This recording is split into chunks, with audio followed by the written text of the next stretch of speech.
Gentili telespettatori, tifosi di tutto il mondo, tifosi vicini, tifosi lontani, ma soprattutto tifosi napoletani, bentornati, bentornati. Dopo la deludente sconfitta di quell'indigna, potremmo dire, Italia e contro quel maledetto pareggio con il Chievo, il Napoli torna a vincere proprio contro il Milan, che da parecchio ci voleva. Per fortuna la vittoria contro il Milan è stata una partita molto tosta per il Napoli, molto sofferta. Veramente io ho avuto molta paura dopo nel secondo tempo, perché il Napoli veramente nel secondo tempo un pochino ha rallentato e quindi diciamo che abbiamo molto rischiato nel secondo tempo, fino a che al 73esimo ha trovato il gol dell'ex, perché Piotr Zieliński giocava nel Milan nelle giovanili, ha trovato il gol del 2-0 e praticamente la partita sembrava chiusa. Però poi alla fine al 91esimo ha trovato quel gol della domenica Alessio Romagnoli, il difensore del Milan ex Roma, e ha buttato dentro il pallone con un sinistra al volo, forse anche un po' responsabilità di Reina, ma la palla è anche rimbalzata a terra, quindi potremmo dare un po' di colpa forse ad Albiol che ha liberato male. Però comunque ragazzi, insomma, quelli sono tiri che a volte si prendono. Stavolta praticamente Reina si salva perché la palla comunque è rimbalzata a terra.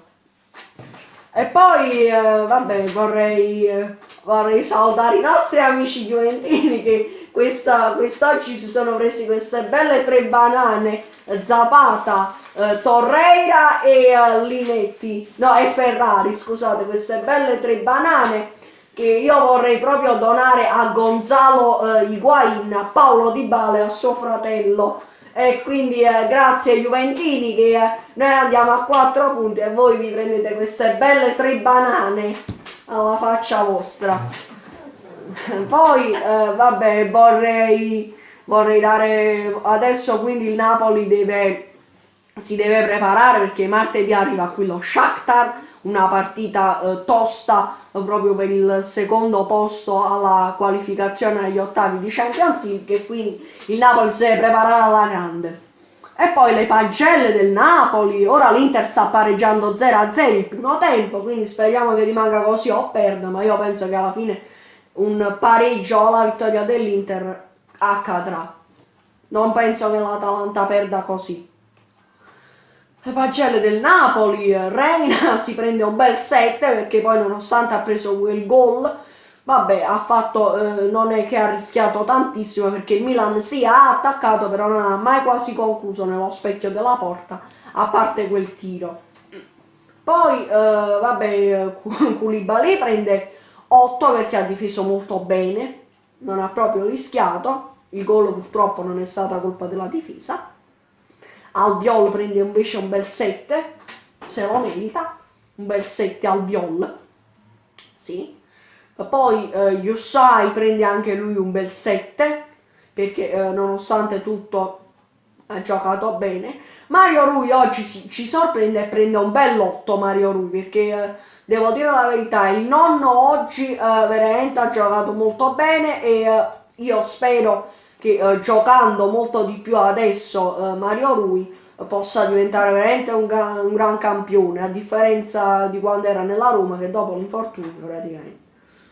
Poi Hamsik 7, ha fatto una buona partita anche lui, ha tentato anche nello specchio della porta.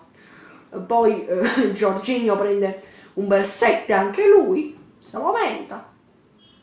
Allan 7, anche se era un po' stanco, ha recuperato bei palloni. Poi Zieliński prende 8 perché ha fatto un gol bellissimo, e ha fatto un gol bellissimo Zieliński, e quindi io adesso quindi vabbè, adesso si prende un bell'8, perché tra l'altro è anche il gol dell'ex da giovane del Milan, è un gol da ex giovane del Milan, perché Zieliński, io ripeto, ha giocato nel Milan nelle giovanili tempo fa, perciò lui voleva andare al Milan prima dell'anno. Poi Rog 8 perché ha rubato quella palla che poi l'arbitro ha fischiato fallo. Mertens 7, anzi 6, perché non mi è tanto piaciuto Mertens, non è da lui sbagliare quei gol. Insigne 7, anzi 8, guardate ragazzi, deve prendere 8 Insigne perché veramente quel gol che ha fatto è bellissimo, giudicato forse regolare in quel gioco, non abbiamo capito niente, ma anche 8 perché nonostante quel gol che era in quel tiro che era fuori gioco, ha preso il palo e comunque ha fatto un ottimo stop di petto. Vabbè, poi, vabbè, scusate, la regia mi dice da chi. Poi Callecon prende 7, anche se era un po' stanco. Però comunque Napoli che ha giocato bene, quindi... Allora, ragazzi, noi siamo in chiusura. Allora, la parola a Umberto Chiarello, lo sport è rispetto allo sport. Io saluto tutti, saluto la Juve con 3 banane e noi ci rivediamo martedì con lo Shakhtar, se no ci rivediamo domenica con l'Udinese, se no ci vediamo la prossima volta o in Coppa Italia o con Fiorentino o Juve. Arrivederci. Forza Napoli!